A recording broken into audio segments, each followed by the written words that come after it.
salut tout le monde! Vous allez bien? Bienvenue sur Carlet's Cooking. Aujourd'hui, j'ai mis ma chemise à carreaux, mon petit chapeau et surtout, j'ai fait le plein de sirop d'érable parce qu'aujourd'hui, on va manger des recettes de cabane à sucre. La cabane à sucre au Québec, c'est un bâtiment destiné à la fabrication du sucre et du sirop d'érable, la plupart du temps situé sur une érablière où l'on peut aller manger un menu complet autour des saveurs de l'érable. Les plats ont des noms parfois assez étranges et on peut y faire des activités de printemps comme des promenades en calèche. Habituellement, on prend seulement notre petit déjeuner à la cabane à sucre, mais on a toujours mal au ventre parce qu'il y a tellement de nourriture qu'on pourrait l'étaler sur toute une journée et c'est ce que je vais faire avec vous aujourd'hui. Je pense que ça va être plus agréable et surtout, je vais pouvoir partager avec vous plein de recettes hyper délicieuses. Si vous êtes prêts, c'est parti!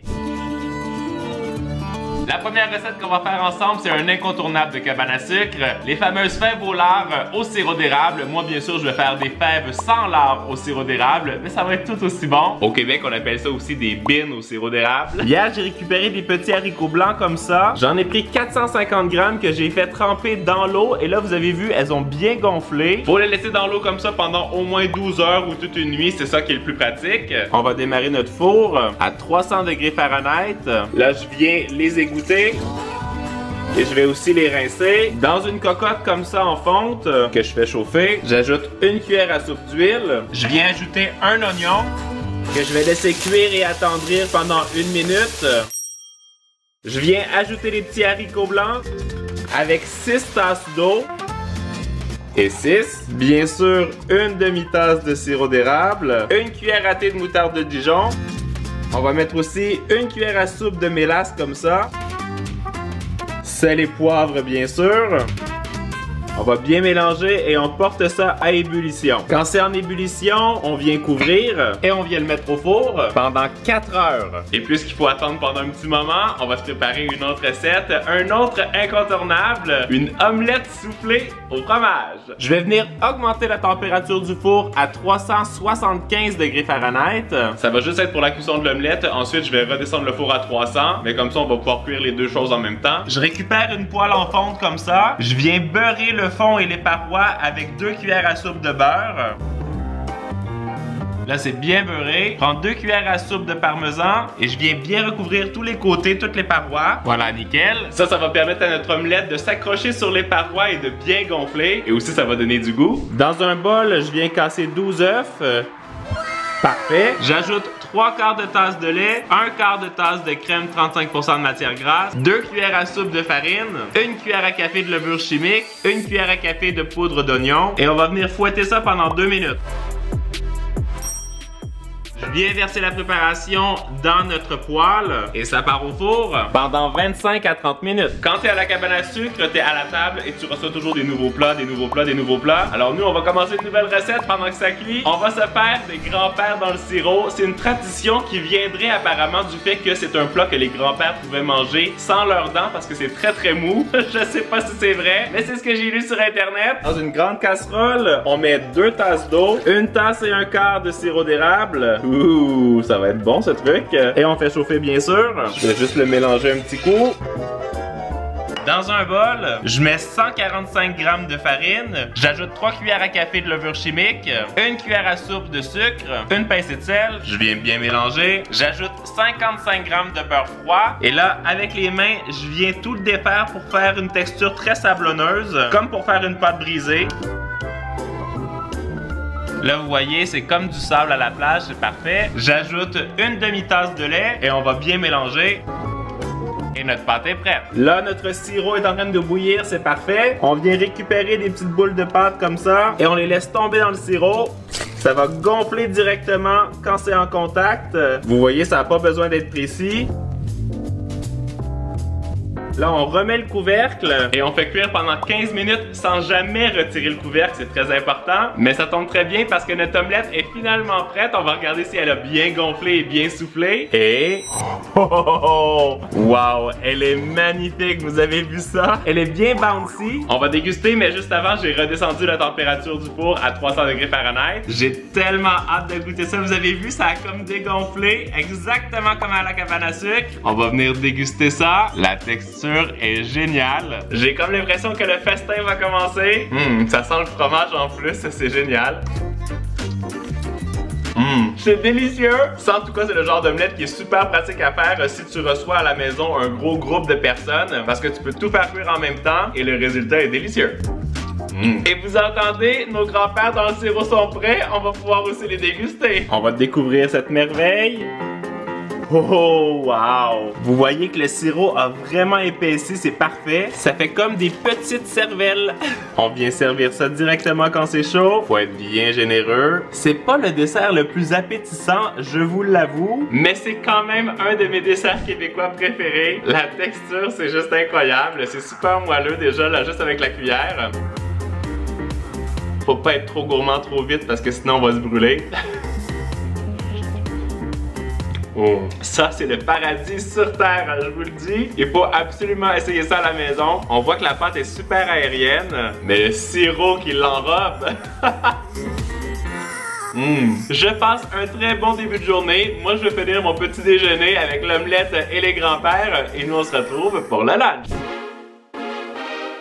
Bien sûr, à la cabane à sucre, on mange souvent très sucré, mais pour contrecarrer un petit peu ce goût sucré, on a souvent des plats qui sont vinaigrés. Et pour le lunch, je vais nous faire une salade traditionnelle de choux et carottes. Je pense que ça va être délicieux. Et on va aussi, bien sûr, se faire un petit dessert sucré. On n'a pas le choix. La vinaigrette de la salade est très simple. Dans un bol, on met un quart de tasse de vinaigre blanc, un quart de tasse d'huile végétale, une cuillère à soupe de sucre, une demi-cuillère à café de poudre d'ail, une demi-cuillère à café de poudre d'oignon, une pincée de sel et du poivre, bien sûr. On fait juste bien fouetter tous les ingrédients ensemble. Vous avez vu, il n'y a rien de plus simple comme vinaigrette. On va aussi bien sûr avoir besoin d'un chou et de carottes. On vient râper l'équivalent d'une tasse de carottes. Ça, c'est parfait. Je balance ça dans le bol. On récupère le chou. Je vais le couper en deux parce qu'il nous faut l'équivalent de 6 tasses. Je vais enlever le cœur. Et là, je vais venir l'émincer très finement. Là, vous voyez, c'est parfait. Je vais le couper dans l'autre sens pour en faire des petits morceaux. Et vous avez compris, on ajoute ça aux carottes. Maintenant, on vient bien mélanger. Mon bol est un peu trop petit. Comme ça, ça va être plus facile. Et là, même si vous trouvez que ça fait une énorme portion, ça se conserve jusqu'à 3 jours au frigo. Et de jour en jour, elle sera que meilleure. Je me suis servi une belle assiette avec des betteraves marinées que ma tante me donne tous les ans. Et aussi des cornichons. Ce sont tous des choses qu'on retrouve sur les tables de cabane à sucre. Cette petite salade, c'est super simple à faire. Et c'est vraiment délicieux. C'est bien vinaigré. Ça nous fait presque oublier le sucre qu'on a mangé aujourd'hui. Et pendant que je mange, regardez ce qui vient d'apparaître dehors. Il a commencé à neiger. C'est parfait. Fallait que j'aille chercher de la neige pour mon dessert. Je vais récupérer un petit bol comme ça. Là, il faut trouver de la neige qui est propre. Je vais aller un peu plus loin. Oh, j'ai enfoncé dans la neige. Mon astuce, c'est vraiment de gratter pour pas prendre celle qui est sur le dessus. Et là, je vais venir remplir mon petit bol. Je vais bien la taper. On récupère ça. Je vais déposer ça au congélateur pour que ça reste bien glacé. Bien sûr, en France, si vous n'avez pas de neige, vous pouvez prendre la glace pilée, ça va faire la même chose. Et je vais vous montrer comment on se fait de la tire sur la neige. Il nous faut des petits bâtons en bois dans une casserole. Je viens verser du sirop d'érable. Vous en faites pour la portion que vous voulez. On fait cuire. La petite astuce, c'est de venir comme ça beurrer le contour de la casserole. Comme ça va jamais déborder. On dépose un thermomètre à bonbons à l'intérieur. On veut que ça atteigne 115 degrés Celsius. Quand ça commence à bouillir, il faut bien surveiller la température. On est presque à la bonne température. C'est nickel. Je vais récupérer ma glace ou ma neige. Et là, vous avez compris, délicatement, on va venir faire des traits de sirop d'érable ou de tire d'érable. Ouh, ça va être tellement bon. Et là, avec un petit bâton, on vient récupérer la tire comme ça. C'est nickel. La texture est parfaite. Ça va être tellement bon, ce truc. Ça fait comme un gros suçon ou un gros bonbon. Wow! C'est comme coulant, c'est collant, c'est sucré, c'est bien glacé. Ça, c'est définitivement, je pense, une de mes parties préférées à la cabane à sucre. Je vais finir ça et on se retrouve pour la collation. Pour la collation aujourd'hui, on va faire quelque chose que je n'ai jamais encore fait sur ma chaîne et j'étais assez surpris. Un vrai classique de la cuisine du Québec, la fameuse tarte au sucre. Vous allez voir, c'est assez facile à faire. Dans une casserole, on met 210 g de sucre brun ou de cassonade, 40 g de farine, 2 cuillères à soupe de fécule de maïs, une pincée de sel. On va bien combiner le tout. On vient ajouter une tasse et demie de crème 35% de matière grasse, une demi-tasse de sirop d'érable pour que ce soit encore un peu plus sucré. Vous avez compris, on mélange tout ça pour que ce soit bien uniforme. Et on va le faire cuire. On veut le porter à ébullition. C'est important qu'on voit des bouillons comme ça parce que c'est l'indicatif que ça épaissit et surtout que la farine et la fécule est bien cuite. On mélange comme il faut. On voit vraiment que la texture a changé, c'est parfait. Quand c'est épais et que c'est cuit comme ça, on éteint le feu et on met de côté pour laisser légèrement tiédir. Je viens fariner mon plan de travail. Je prends de la pâte brisée du commerce ou que vous avez fait maison. On vient l'étaler. Je la replie sur elle-même. Je prends une assiette à tarte. Celle-ci, elle fait 9 pouces. Je viens recouvrir avec la pâte. Moi, pour l'instant, je laisse les surplus sur les côtés. Je viens verser la préparation au sirop d'érable et au sucre. Je mets ça de côté. Je prends une autre abaisse de pâte. Je viens l'étaler. Et je vais venir découper des bandes d'environ 1 cm. Et là, on va venir tresser ça sur la tarte. Là, vous prenez une petite baguette comme ça et vous venez replier une bande sur 2. Vous replacez et là, vous faites l'inverse. On commence de l'autre côté. Et là, vous avez votre tresse sur la tarte. Là, on enlève les surplus de pâte. Vous venez bien replier tout ça pour pas que ça se défasse. On redescend ça sur les côtés pour pas qu'il y en ait trop. C'est plutôt pas mal. Là, on va sortir nos fèves au lard de ce matin. Vous allez mettre la grille sur le bas du four. On va le faire chauffer à 400 degrés Fahrenheit. On va venir badigeonner les côtés de la tarte avec un peu de lait. Et ça part au four pour 35 minutes. Et là, avec les restes de pâte comme ça, vous pouvez vous faire des pêtes de sœur. C'est une recette très canadienne. Dites-moi en commentaire si vous aimeriez que je vous le montre dans une autre vidéo. Puisque la tarte est au four, mais que les fèves sans lard viennent de sonner et que c'est prêt, on va les déguster comme collation finalement. Faut les laisser reposer pendant 15 minutes à la sortie du four. Ouh, wow! Ça sent tellement bon ce truc là, c'est incroyable. Ce que j'aime avec cette recette, c'est que c'est une façon super originale de manger des légumineuses avec le petit goût sucré là. C'est vraiment un délice. C'est clairement une recette à essayer à la maison. En plus, c'est facile à faire. Ça prend juste un petit peu de temps de préparation, mais vous allez littéralement vous régaler avec ça. Moi, je vais terminer mon petit bol et on se retrouve pour le repas du soir et surtout pour déguster notre tarte au sucre.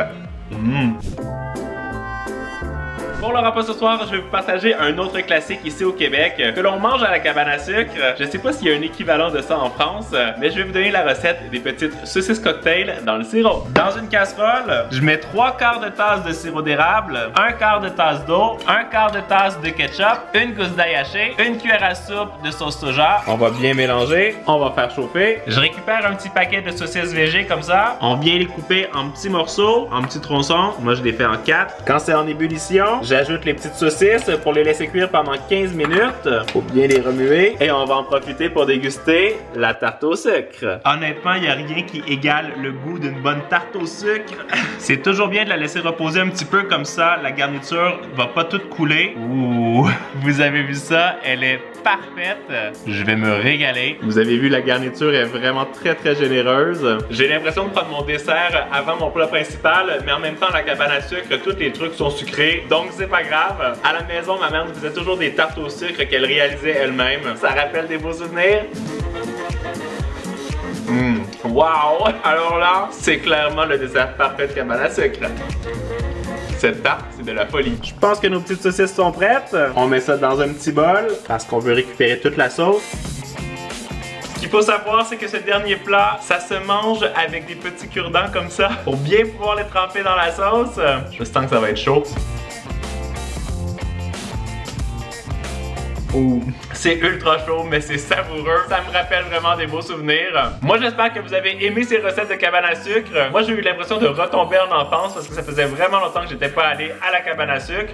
Mais il n'y a rien de mieux que de le faire à la maison. Dites-moi en commentaire ce que vous aimeriez voir comme prochaine vidéo sur ma chaîne. Et en attendant celle de la semaine prochaine, vous le savez, vous êtes les meilleurs. Ciao, ciao! Entre vous et moi, je retourne encore à la tarte au sucre.